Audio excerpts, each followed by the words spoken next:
बिहार विधानसभा के 243 सीटों की बात करें तो 243 विधानसभा के अंदर जो संख्या बल है उसमें सबसे महत्वपूर्ण चेहरे किस जाति के आते हैं, अगर इसकी बात करें तो थोड़ा हैरानी और आश्चर्य होगा। लेकिन बदली हुई राजनीतिक परिस्थितियों के बीच अगर चर्चा करें बिहार के अंदर एनडीए खेमे की खास तौर पे और महागठबंधन में, तो एक जाति समूह का चेहरा सबसे पहले उभर कर सामने आएगा। दरअसल बिहार में नीतीश कुमार की जो ताकत थी, विधानसभा में नीतीश कुमार ने जितना बड़ा गेम खेला, इतना बड़ा रिस्क लिया कि खुद ही अपनी ही सरकार के साथ उनको बहुमत परीक्षण करवाना पड़ा। फ्लोर टेस्ट पर जब नीतीश कुमार पहुंचे तो उनके लिए मुसीबतों का पहाड़ सामने दिखाई पड़ रहा था। विधायकों को एकजुट करने के लिए नीतीश कुमार ने किस तरीके से पुलिस से लेकर हर उस तंत्र, हर उस विधायक के सामने नीतीश को जाना पड़ा, बताना पड़ा, मजबूरियां गिनानी पड़ी, जरूरतें समझाना पड़ा, तब जाकर नीतीश कुमार बड़ा मुश्किल से सिंधमारी करके अपने लोगों को इकट्ठा करके, नाराज लोगों को मनाकर, बागियों को पकड़वाकर नीतीश ने सरकार तो बचा ली। लेकिन जब एनडीए गठबंधन में कुनबा बड़ा हो रहा था तब एक जाति के लोग सबसे आगे क्यों निकल रहे थे? एक ही जाति के लोग बिहार विधानसभा में सर्वोच्च पद पर क्यों दिखाई पड़ रहे हैं? एक ही जाति के लोग बिहार की सियासत में इतने एक्टिव अचानक क्यों हो गए? ये दौर 90 का नहीं है, ये दौर 2000 का भी नहीं है, ये दौर 2005 के बाद 2024 का है। सुशासन की सरकार की बात होती है और सुशासन की सरकार के साथ साथ नीतीश कुमार एनडीए गठबंधन बीजेपी के साथ है। बिहार में अब कोई यादव मुख्यमंत्री का उम्मीदवार एनडीए में नहीं है। नित्यानंद राय एक तरीके से शांत कर दिए गए हैं, किनारे पे रख दिए गए हैं। लेकिन सत्ता के अंदर मुसीबतों के वक्त में नित्यानंद राय ही एनडीए गठबंधन की मझधार में पड़ी नाव को पतवार के साथ किनारे लगाते हुए दिखते हैं। संकट मोचन के तौर पर नित्यानंद राय पिछली बार जब महागठबंधन की सरकार टूट रही थी और नीतीश कुमार की सरकार बचाने की जिम्मेवारी थी, तो नित्यानंद राय पटना में बैठकर वो तमाम खेल खेल रहे थे जिससे सरकार को बचाई जा सके।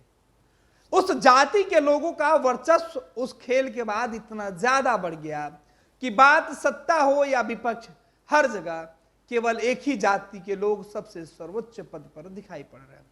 मैं बिहार बार बार कर रहा हूं, बिहार विधानसभा के अंदर 243 सीट है और इन 243 सीटों में सबसे महत्वपूर्ण जो कुर्सी होती है उस पर एक जाति के लोग बैठे हुए हैं। अगर हम बिहार की राजनीति की बात करें, देश की सियासत की बात करें, तो बिहार में खास तौर पे या बिहार उत्तर प्रदेश के राज्यों में जहां चुनाव का मकसद ही होता है जाति देखकर उम्मीदवारों के नाम पर वोट करना, जाति और पार्टी देखकर लोगों का चयन करना, जाति और पार्टी के झंडे को देखकर खुद का समर्थक और विरोधी बनने का, आलोचक और समर्थक बनने की बातें होती है। उस बिहार की बात कर रहे हैं जहां बिहार के उस विधानसभा के अंदर लोकतंत्र के सबसे बड़े बिहार के मंदिर के अंदर एक जाति का कब्जा कैसे होते गया है। यह कब्जा कोई आज का नहीं है, लेकिन आज के समय में 2020 के बाद इस सबसे बड़े कुर्सी पर कब्जा होने का सिलसिला शुरू हुआ और इसकी पटकथा 2022 में लिखी गई। इस पटकथा की, इस कहानी की जो शुरुआत है 2022 में तब लिखी गई थी जब नीतीश कुमार एनडीए गठबंधन का साथ छोड़ दिए थे। लंबे समय से विधानसभा के अंदर सबसे ताकतवर कुर्सी पर कोई बैठा नहीं था। 2005 से लेकर 2024 तक नीतीश कुमार जो बिहार के मुख्यमंत्री की कुर्सी पर सबसे ताकतवर नेता के तौर पर बिहार में उभर कर सामने आए थे, उनके शासनकाल में अब से पहले ऐसा कभी नहीं हुआ था कि जब विधानसभा के सबसे महत्वपूर्ण कुर्सियों पर, सबसे पावरफुल जगहों पर कोई ऐसा शख्स बैठा हो जो नीतीश कुमार जो बिहार के सबसे बड़े नेता हों उनको भी चुप करा कर बैठा दे, उनके आदेश पर नीतीश बोले और उनके आदेश पर नीतीश चुप हो जाए। एक ऐसा शख्स उस जाति से, उस समाज से ताल्लुक रखता है जो नीतीश को भी हम अपने उंगलियों के इशारे पर बोलने और चुप रहने का आदेश देता है तो विपक्ष की पार्टियों को भी अपने इशारों पर वो घुमाता है। 243 विधायकों की ताकत को वो अपने बैठने से लेकर अपने खड़े होने के इशारे पर चलाता हो। बात कर रहे हैं, हम आपको बताएंगे, लेकिन थोड़ी सी बातें जो है वो भी समझा देते हैं। 2005 में जब लालू राबड़ी की शासनकाल का जब द एंड हुआ और नीतीश कुमार सत्ता में उनका उदय हुआ, उसके बाद से उस महत्वपूर्ण कुर्सी पर नीतीश कुमार ने समीकरण से इतर जाकर एक सामाजिक बनावट की जो कल्पना की थी उसे वहां बिठाते रहे। बात विधानसभा के स्पीकर की कुर्सी की कर रहे हैं। 2005 में जब नीतीश कुमार बिहार की सत्ता में काबिज हुए तो उन्होंने उदय नारायण चौधरी, जो एक दलित पिछड़े समाज के नेता थे, उनको मौका दिया 2005 से 10 और 10 से 15 तक। उसके बाद विजय चौधरी, जो एक उच्च जाति से आते थे, उनको उस कुर्सी पर विराजमान होने का मौका मिला। लेकिन इस बीच तस्वीरें बदलती रही। 2005 से जब नीतीश कुमार जब सत्ता में काबिज हुए तो 2005 से लेकर 10 तक नेता विरोधी दल के कुर्सी पर अल्पसंख्यक समाज के नेता हुआ करते थे। लालू यादव उस वक्त मौजूद नहीं थे, तो इस बीच नेता विरोधी दल का जो चेहरा था, वो जो ताकत थी, वो बदलता रहा। 2010 से 15 के बीच भी कमोबेश तस्वीरें ऐसे ही निकलकर सामने आई थी। अब्दुल बारी सिद्दीकी नेता विरोधी दल की कुर्सी पर बैठे हुए थे। लेकिन 2015 में जब लालू प्रसाद यादव के बेटे तेजस्वी यादव का राजनीतिक सफर शुरू हुआ, उसके बाद वो सत्ता में भागीदारी तो बने, वो बिहार में डिप्टी सीएम बने, नीतीश कुमार के बाद दूसरे नंबर के पैदान पे आ गए।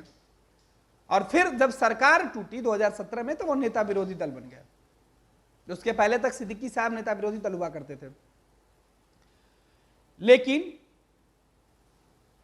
उसके पहले 2005 से लेके 2010 के बीच में राबड़ी देवी थी नेता विरोधी दल की भूमिका में। तो 2005 में राबड़ी देवी नेता विरोधी दल बनी। उसके बाद 2010 में अब्दुल बारी सिद्दीकी बने, और अब्दुल बारी सिद्दीकी के बाद वो तस्वीरें बदल गई। जब नीतीश कुमार महागठबंधन की सरकार में शामिल थे, तब नंद किशोर यादव नेता विरोधी दल के कुर्सी पर कुछ दिनों के लिए मौजूद थे। फिर सरकार बदली, गठबंधन बदला और नीतीश कुमार सत्ता में आ गए और नेता विरोधी दल की कुर्सी तेजस्वी यादव के हाथों में आ गई। नंद किशोर यादव के बाद तेजस्वी यादव, यानी उस कुर्सी पर यादव जाति का समीकरण बना रहा। नंद किशोर के बाद तेजस्वी, और फिर 2020 के चुनाव में उसके बाद कुछ दिनों के लिए प्रेम कुमार को नेता विरोधी दल बनाया गया था। उसके बाद विजय कुमार सिन्हा को नेता विरोधी दल बनाया गया था। और फिर बिहार विधानसभा की कुर्सी पर विजय चौधरी के बाद विजय सिन्हा को जिम्मेवारी दी गई। विजय सिन्हा विधानसभा के स्पीकर की कुर्सी पर बैठे। जातीय समीकरण का ख्याल रखा गया, और जब विजय सिन्हा स्पीकर की कुर्सी पर थे तो सदन के नेता के तौर पर नीतीश कुमार चुने गए, और नेता के उप जो है बीजेपी की तरफ से, एनडीए की तरफ से नेता सदन और नेता उप सदन बीजेपी की तरफ से तारकिशोर प्रसाद और रेणु देवी को चुना गया था, और उनमें भी जातीय समीकरण था, लेकिन पिछड़ी जाति का था। लेकिन पहली बार लंबे समय के बाद 2005 के बाद तो कमोबेश ऐसी तस्वीरें निकलकर सामने नहीं आई थी, जब बिहार विधानसभा की कुर्सी पर यादव जाति का दबदबा रहा हो। बिहार में महागठबंधन की सरकार भले ही टूट गई हो, लेकिन यादव जाति का समीकरण और दबदबा विधानसभा में इसके पहले इस कदर हावी नहीं था। 2022 में जब महागठबंधन की सरकार बनी थी, तब नीतीश कुमार के बाद नंबर 2 के पोजीशन पर तेजस्वी यादव आ गए थे, और विधानसभा की कुर्सी पर अवध बिहारी चौधरी मौजूद थे। तो अवध बिहारी चौधरी यादव जाति से आते थे, नेता विरोधी दल विजय सिन्हा हो गए थे, तो फिर समीकरण बिगड़ गया। विधानसभा में एक पिछड़ी जाति का स्पीकर और नेता विरोधी दल, फिर एक अगड़ी जाति का, फिर पिछड़ी जाति का मुख्यमंत्री और डिप्टी सीएम। लेकिन इस बार तस्वीरें बदली हुई है। इस बार एक जाति के लोग सबसे ज्यादा पावरफुल दिखाई पड़ रहे हैं विधानसभा के अंदर। बिहार में भले ही नीतीश कुमार और सम्राट चौधरी की सरकार हो, बिहार में भले ही एक बार फिर से पिछड़ों की सरकार की बात हम कर रहे हैं, नंबर 2 के पोजीशन पर 2 बड़े चेहरे नीतीश कुमार और सम्राट चौधरी, दोनों पिछड़े समाज से आते हैं। हालांकि विजय सिन्हा फिर अगड़ी जाति से आते हैं और बैलेंस करने की कोशिश की गई है, लेकिन सामने की कुर्सी पर देखें हम, और जो फ्रंट कुर्सी है जिनके कंधों पर बिहार विधानसभा के 243 विधायकों की जिम्मेवारी होती है, 242 विधायकों की, वो शख्स नंद किशोर यादव है। और अब यह चर्चा इसलिए भी हो गया क्योंकि 2022 में जब अवध बिहारी चौधरी स्पीकर बनाए गए थे तो डिप्टी स्पीकर महेश हजारी को बना दिया गया था, एक दलित चेहरे को बना दिया गया था। लेकिन इस बार उस समीकरण को बदल दिया गया, इस बार नया समीकरण सेट करने की कोशिश की गई है।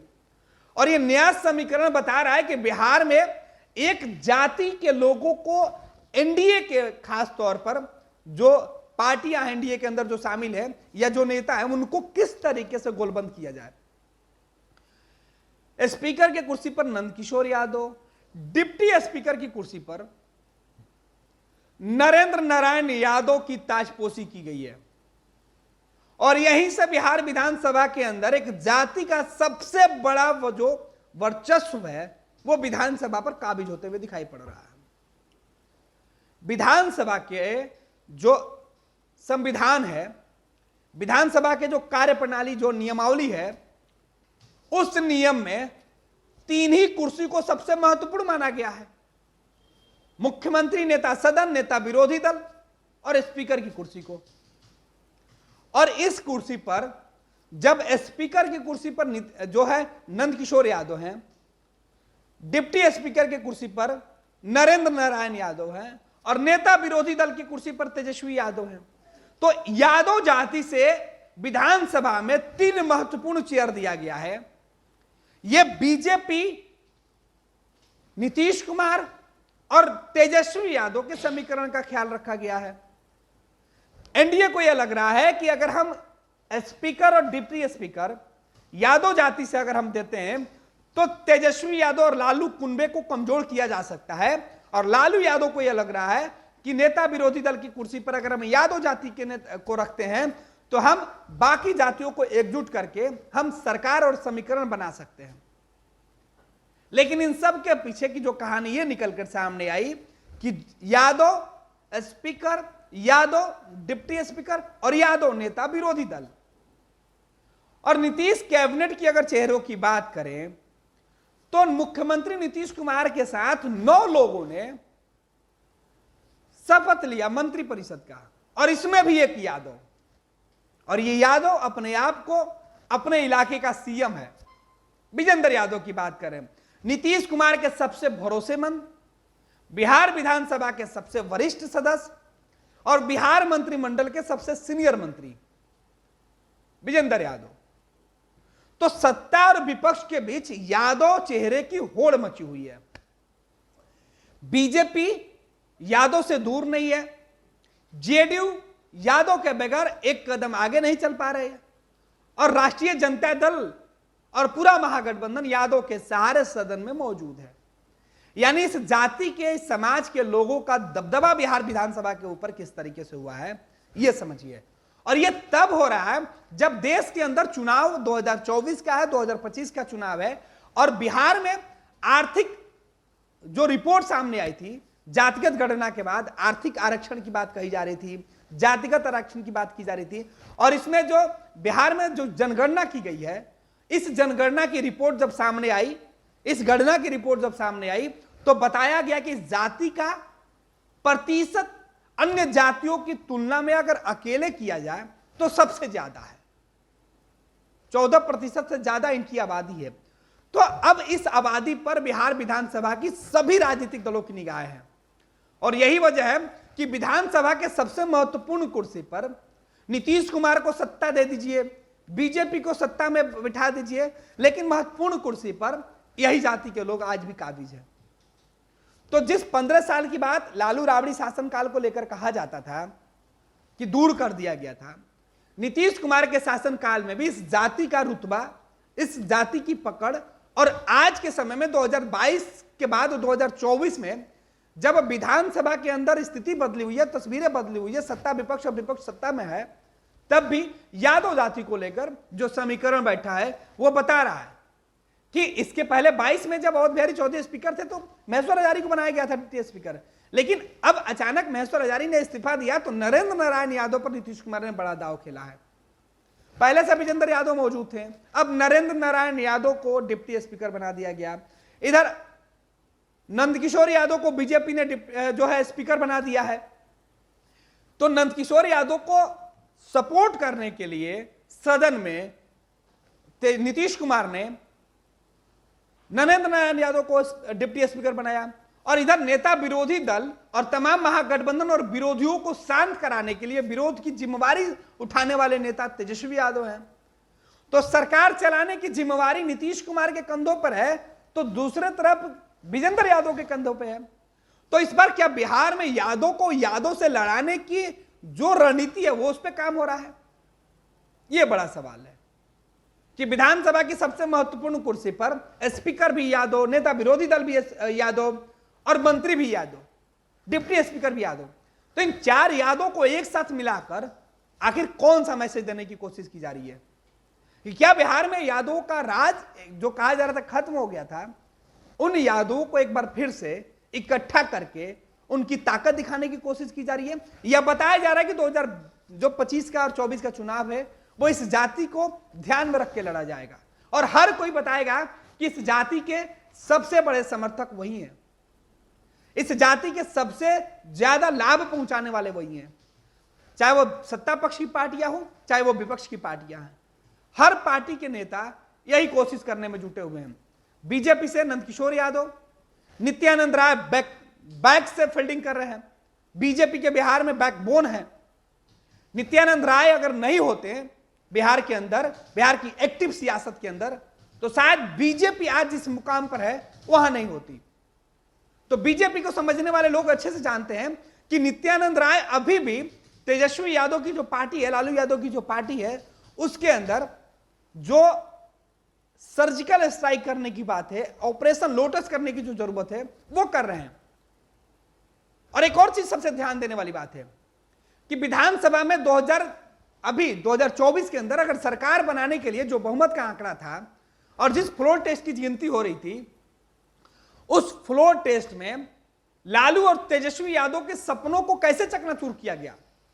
तो इसे यादव समीकरण की वजह से चकनाचूर किया गया। दरअसल लालू यादव और तेजस्वी यादव की जो खेल था वो खेल इसी यादव ने बिगाड़ दिया था। और ये यादव कौन था? बिहार विधानसभा के अंदर ये खेल बिगाड़ने वाले में यादव चेहरा कौन था? ये यादव चेहरा है बिहार के अंदर लालू प्रसाद यादव के पार्टी के अंदर यह मौजूद था। और यही यादव ने चेतन आनंद और नीलम देवी के राजद से दूर होने के बाद उनके ऊपर सवाल नहीं उठाने का मौका दिया। यह है प्रहलाद यादव। तो प्रहलाद यादव की महत्वपूर्ण भूमिका सरकार बनाने में दिखी, और तब से यादव जाति के लोगों को यह माना गया है कि बिहार विधानसभा के अंदर इनकी ताकत कितनी है।